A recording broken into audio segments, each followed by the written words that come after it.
আসসালামু আলাইকুম সম্মানিত ভিউয়ার্স, এই হচ্ছে আমার প্যারেন্টস। এগুলো ডিম সংগ্রহ করবো এখন। এরপর 12:30 বাজে। ডিম পারে এরকম ক্যারেটের মধ্যে। অবস্থা দেখি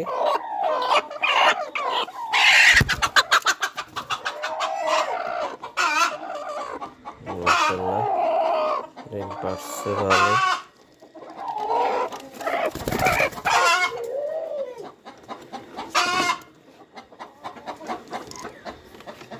মোটামুটি 12:30-1টার দিকে ডিম পাড়া কমপ্লিট হয়ে যায়।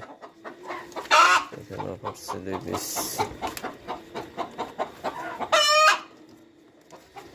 এখানে আমার 23 পিস প্যারেন্টস আছে। 23 পিসের মধ্যে আমি প্রতিদিন 18 থেকে 19টা ডিম পাই।